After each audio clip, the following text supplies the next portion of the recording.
Traditionally, national holidays have aimed at uniting us all in celebration because they symbolize key moments or figures that bind us together as one nation, as Americans. Christmas and Thanksgiving, for example, celebrate the deep and rich cultural heritage of America. Other holidays like Independence Day, Memorial Day, or Veterans Day commemorate those who fought and died to protect our freedoms.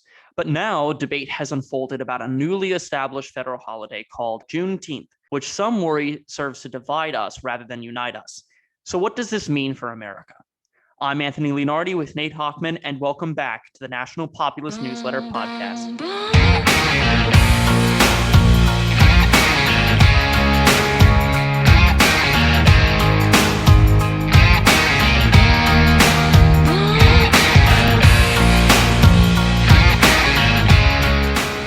Last week, President Biden signed into law a new measure that designates June 19th as Juneteenth National Independence Day.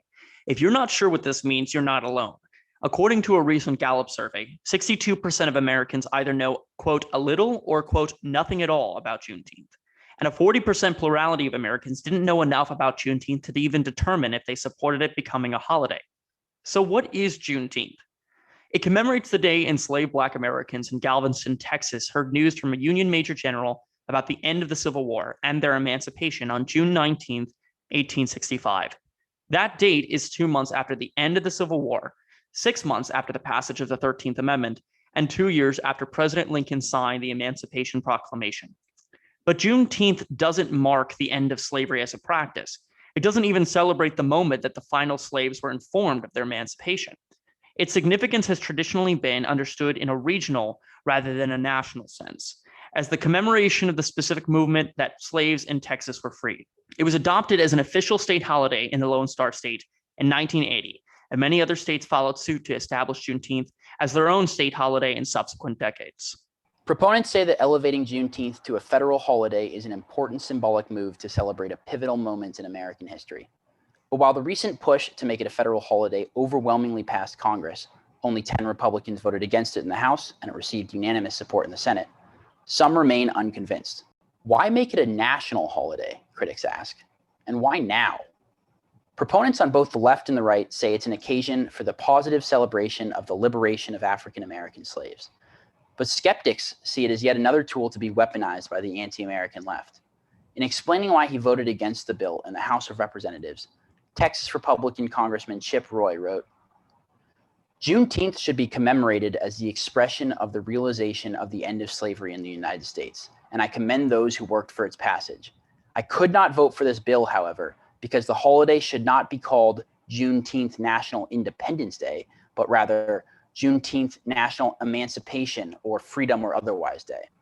This name needlessly divides our nation on a matter that should instead bring us together by creating a separate Independence Day based on the color of one's skin. We asked Democrats to work with us on the floor to change the name to one that properly recognizes the importance of the day without creating a separate Independence Day. However, Democrats refused. As a country, we must stop dividing ourselves by race and unite in our common pursuit of the ideals set forth in our Declaration of Independence that all men are created equal. These fears aren't without merit. Mere days after the bill was passed in Congress, the singer-songwriter Macy Gray published an op-ed in Market Watch titled, For Juneteenth, America Needs a New Flag That All of Us Can Honor. Comparing it to the Confederate battle flag, Gray wrote that the U.S. flag is tattered, dated, divisive, and incorrect. It no longer represents democracy and freedom. It no longer represents all of us. It's not fair to be forced to honor it. It's time for a new flag. What if the stripes were off-white? What if there were 52 stars to include DC and Puerto Rico?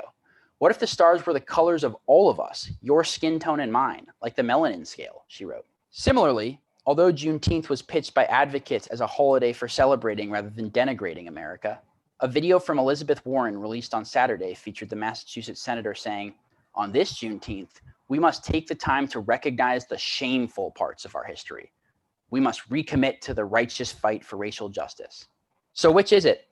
Is Juneteenth a day for celebration of our founding ideals, commemorating the glorious moments in which we were able to fully live up to the principles of the Declaration of Independence by extending them to former slaves? Or is it yet another step in the advance of the anti-American left, meant to shame patriotic citizens and beat the country into submission, or even, as Chip Roy worried, to replace July 4th with an altogether more sinister and racialized version of Independence Day. Anthony, what do you think? I mean, this is quite a loaded question, Nate. It's Juneteenth is one of those events in history, in American history, I think, that nobody really is saying that it isn't important. I mean, there have been momentous occasions in American history that aren't even holidays, but we still regard them as really significant for our national history. The ratification of the Constitution is one of those, right? We have the 4th of July to dedicate the Declaration of Independence and the day that it was signed, but we don't have that one for the Constitution. We don't have one for the moon landing, except that, and that was an example of American greatness, if there ever was one beyond Earth. So, I mean, nobody is denying the significance that Juneteenth played, but I think that what you're seeing in the polling, just to begin, about Americans' lack of familiarity with Juneteenth is noteworthy. There isn't really a national grasp on why it is a defining component of who we are. That is not the same thing as saying that freeing slaves to extend, like you said, extending the founding ideals to those who weren't receiving it is a good thing. This is why many Americans would love the idea of the 13th Amendment being ratified. They loved all these other things. Martin Luther King Jr. Day. They know the relevance that it has to their national history. But Juneteenth was always a regional holiday, and it had no, I think, national significance for our collective identity. So with all that being said, I think that it is mainly a regional and local phenomenon. And that's not to say that Juneteenth wasn't irrelevant, but what we're doing by putting Juneteenth National Independence Day is we're elevating it to the same degree that all our other holidays have in terms of their either cultural significance or their civic significance in the development of our union. And we have to be honest with ourselves. We have to be realistic about the reason this is being pushed in the present time. President Trump actually did support Juneteenth becoming a holiday in his platinum plan, but we did not have this discussion at all. There's a reason why this is becoming to the forefront in the present time that we're in. The reason being is that Democrats and the left broadly are trying to heighten the racial consciousness in this country to a point where we start to erode the basic creed that united us all together, that we can all look at these holidays and be able to say we're together in harmony and in civic union. And this is the point. This is the push.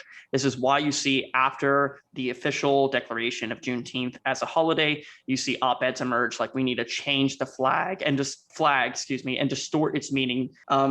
It all is intended to erode the traditional founding union that is given by the other holidays that we have. And I want to get into those the specific sort of contentions. But I think it's useful to sort of contextualize what Juneteenth was, because like we pointed out in the intro to this podcast, Juneteenth wasn't even, it doesn't have any national significance. If you actually look at the specific date, it wasn't even the specific date that the last slaves were informed of their history, for example, right? It's a specific Texas specific holiday. And it's beautiful as a Texas specific holiday in terms of what it means for Texas. But just first of all, just like rationally speaking, it does not make sense as a national holiday because it is not the moment that the final slaves were let free or informed of their freedom. It was something that happened in Texas. But there are left wing and there are right wing versions of the argument for Juneteenth. And the left wing argument, at least I think the more honest left wingers reveal what you were talking about, which is a slightly more sort of, not slightly, a significantly more sinister sort of argument for Juneteenth than I think what a lot of conservatives are thinking. Because I'm conflicted on this because in a vacuum, I really want to like Juneteenth. Right. I think in a more united country, in a country that didn't have such an insurgent and a aggressively anti-American left, Juneteenth or something like it, symbolically would be this sort of beautifully and essentially American holiday that we should all get on board with. And a lot of the conservative arguments for it about how this isn't an anti-American holiday, this is a pro-American holiday, it's celebrating us living up to our ideals, it's celebrating the enormous sacrifice that Americans made, 600,000 young American boys dead, to consecrate our founding ideals, right? It's that understanding of it as a patriotic holiday, as a celebration of the end of slavery, as this enormous testament to the greatness of the American nation. In a vacuum, I like that argument, right? It makes sense to me. I do think that the end of slavery was an enormous achievement for America and for mankind more broadly. I worry that the conservatives making that argument are being naive because they don't actually understand the context in which this holiday is being pitched. Exactly right. If you listen to a lot of the left wingers who are talking about the holiday, we cited a couple in the intro, but you can find countless examples. By and large, they're not talking about patriotism. They're not talking about American greatness, right? They are talking about this as another day of shame, another day of national mourning, of reflecting on how awful we are as a country, of reflecting on our sins. And the response to that, insofar as conservatives acknowledge that, is, well, sure, they don't support it for the same reasons, but you just have to convince them to support it for the right reasons. Mm-hmm. It's like, well, no, that's not actually how this works, right? Like, this is, these are the people who have all of the power in our cultural institutions. The anti-American left sets the narrative.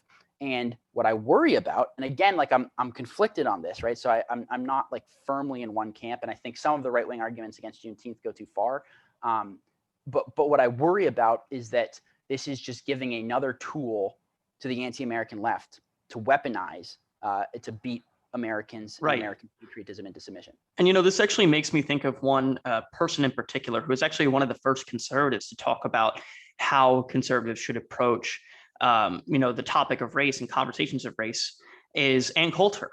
And she's one, whenever she's approached the topic of immigration, she's always said, conservatives, you need to keep in mind that the one group of people in America who can, quote, like, boss us around a bit, basically, are Black Americans, because of the unique relationship that this country has had with Black Americans, right? But the way that she argues the topics about issues as it pertains to race are fundamentally different than the parameters the left sets, right? So if you wanted to have an honest conversation, for example, about reparations or the intellectual argument behind those, what you're going to get from somebody who's like a nationalist, a civic nationalist, is going to be far, far different from what a left-wing activist is going to say the parameters of the debate should be. This is why last year, when you saw the burning of American cities across the country, and Nate, you've reported this extensively, when you saw that, you saw activists saying that looting is a form of reparations. That, like, the mindless rampage and destruction of American livelihoods in these small businesses and businesses across the country, and that was a form of reparations. Now, any honest American knows, and they look at a site like that and they're saying, this is unjust. They don't side with this kind of concept, or even if you even want to call it an intellectual justification for reparations or whatever it might be, on the grounds that the left espouse. I think a lot of them actually share that point of view, that in the abstract, this might be a really good thing. But the problem is that we don't have this basic set of values that promote the national union and cohesion, civic cohesion that once existed. That's all run away. And what conservatives who are, advocating actively for Juneteenth fail to understand. I mean, this is something that, Matt Peterson at Claremont always says, they don't understand what time it is, which I think is a good, broad sort of understanding of the dynamic in America. But to put it in the language that you're using, you're talking about the sort of the parameters of the cultural anti-American left and the way they think about this. What we don't understand is those are the parameters we're operating within, right? The anti-American left, right, which is, broadly speaking, the left today, controls the narrative. They have the media, they have the expert class, they have the entrenched bureaucracy in DC, they have the culture industry, they have the Democratic Party, obviously, right? They have the academy, the universities, right? Like, every single institution that gatekeeps and polices the sort of official discourse in America, the credentialing class, right, is entirely beholden to this sort of racialized, woke, left-wing, anti-American ideology. And what conservatives who make what would in other contexts be a very compelling argument for Juneteenth, like I said, which is that it can and should be understood as a patriotic holiday. What those conservatives, I worry, don't understand is that that's not what we're actually talking about when we're talking about Juneteenth as a political reality, not as an abstract idea of what we think Juneteenth is, right? When we're actually talking about Congress passing a bill in the political reality of America in 2021, we are playing on the left's terms. And the critique, I think, that holds some merit is that you're just giving these people another, you're just giving them another tool, another sort of opening for them to just take the advance against America and American values one step further. Right. Now, I think there are right wingers who I think make a silly argument against Juneteenth, which is that it's anti-white, or it's you hear this from some, I mean, you hear it from like Groypers, and the sort of really unserious people, but you also hear it from, I forget exactly what Charlie Kirk was making, but his argument against Juneteenth was very sort of like nuance free, and it didn't make a whole lot of sense. And I think like that's also, this sort of like knee-jerk reaction that isn't entirely logical. But it's easy to dunk on that sort of anti-Juneteenth reaction as silly or bigoted or racist or whatever. And I think just as much as that argument is silly, the argument from a lot of conservatives who are all in favor of Juneteenth and are actively mocking conservatives who are skeptical of Juneteenth misses the context of the political moment we're operating in. And this is all said with the correct understanding of both sides of who are arguing both pro and anti Juneteenth as a national holiday, right? Like if I'm going to steel man, as it's called, the pro Juneteenth side, they say that the Juneteenth can, in the abstract, represent a concrete extension of the founding ideals that we love.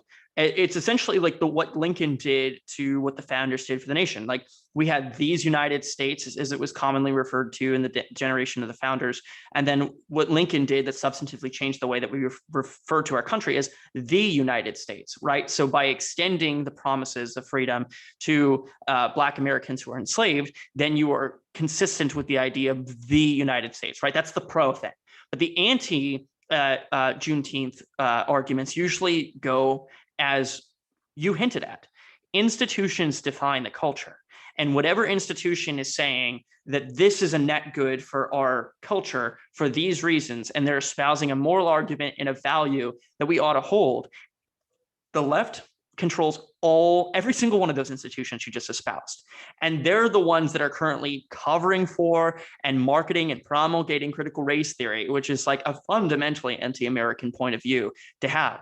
So when you have those institutions saying, this is why it is a value is a good thing, this is why it's a good thing, it's totally reasonable and natural for people to say, what we're doing by siding with the left's parameters is set as to why Juneteenth is important is you are seeding another cultural argument. You are seeding another cultural argument. It's fine to make these opinions your own by setting your own parameters of why it might be significant. But that is substantively different than what just happened with the passage of right. Juneteenth. You're not understanding this in a political context, right? That's the problem here, right? The arguments you make for Juneteenth can be beautiful in a vacuum, right? And I can be sympathetic to them. Anthony knows this because we've debated it for the last couple of weeks or so. I started out much more pro Juneteenth because I was attracted to the sort of right-wing conservative, this is a pro-American holiday. This is a realization of the sort of the principles realized in the Declaration of Independence, and July 4th and Juneteenth aren't antithetical to one another. They're actually deeply connected, right? I mean, these are arguments that I want to like as a patriotic American, right? Who thinks that the liberation of slaves was this enormous moment and this pivotal moment in American history. And the reason that I've sort of soured on it or become more skeptical is seeing the sort of rapid confirmation of the concerns about Juneteenth with people saying, well, now we have to change the flag, or, senators coming out and saying, this is a moment for us to reflect on the worst moments in our history. It's like, well, that doesn't sound like how the somber, depressing holiday. Exactly. And that doesn't sound like what the conservatives who are pro Juneteenth were saying Juneteenth is. And it demonstrates the fact that they're not thinking politically, they're thinking abstractly. The last thing that I want to say, and then we should probably wrap things up, is just, and this gets to a little bit of what we were talking about with the Sam Francis episode earlier last week, where we were talking about the problem of like gatekeeping the conservative movement, right? Is something that was really frustrating in watching this conservative discourse about Juneteenth sort of just like unfold on Twitter is what we were talking about last week with the desperation by mainstream conservatives to not be thought of as racist and to be liked by the left, right? To be accepted by the sort of anti-racist left. And you see that in how desperate conservatives are to throw their own side under the bus, you know, for doing something that the left says is racist, right? The ridicule and the scorn that was heaped on top of conservatives who said, I don't know if Juneteenth is such a great idea.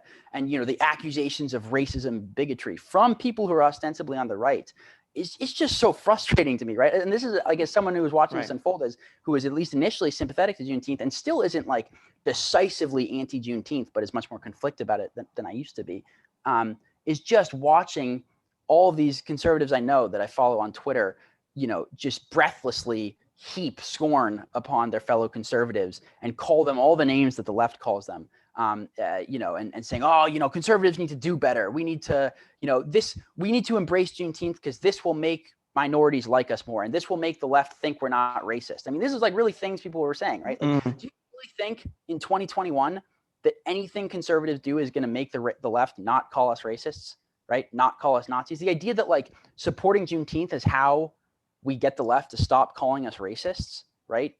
Or we can't oppose Juneteenth because then they'll call us racists, right? Right. Both of those arguments are completely disconnected from reality, right? Like we should do what we think is right for the country and understand that the left is going to call us racist regardless, right? And the last thing we should be worrying about is the names that the left is going to call us, you know, but it's not how we should be forming our political decisions because they're going to call us every name in the book anyways. And it's more than a little frustrating to watch conservatives sort of try to throw their own people under the bus because, you know, they're so desperate to not be the racist conservatives, to be one of the good guys, right? That's what was frustrating to me. And I want to just, because you mentioned Elizabeth Warren, and I think that Michael Knowles, actually at Daily Wire, had a really good piece about Juneteenth, and he actually amplified what former President Barack Obama said. And I just wanted to read a passage from what he wrote, because he said, Barack Obama expressed the same sentiment last year, albeit in a somewhat softer tone. Juneteenth has never been a celebration of victory, Obama tweeted, or an acceptance of the way things are. It's a celebration of progress. It's an affirmation that despite the most painful parts of our history, change is possible, and there's still so much work to do. He goes on to say, the perpetual revolution is to fundamentally transform our country, never acknowledges victory. The revolutionaries contend that there must always be more work to be done to emancipate ourselves, not from the tangible chains of chattel slavery, but from the more oppressive bonds of tradition and society. These radicals' endeavors, in the words of the New York Times anti-historical 1619 Project, endeavor to, quote, reframe the country's history, to better accord with the progressive vision, according to which our future happiness demands, that despise and overcome our past. The title of the bill to establish a new holiday refers not to Juneteenth, but to Juneteenth National Independence Day, a reframing of our history and freedom. On our nation's traditional Independence Day, we have given thanks for the victory that gave us our country, imperfect though she may be. Our new National Independence Day recognizes no such victory. It refuses to enjoy or even accept our nation as she is. There will always remain too much work to be done. So I think that was a good summary of what the critics are saying. So with that, we encourage everyone to subscribe to the National Populist Newsletter and to follow all of Ryan Gerdusky's latest projects, including his latest endeavor to take back school boards with the 1776 Project Pack. It all starts places like here. Until next time on the National Populist Newsletter podcast, I'm Anthony Leonardi with Nate Hochman, and thank you for listening.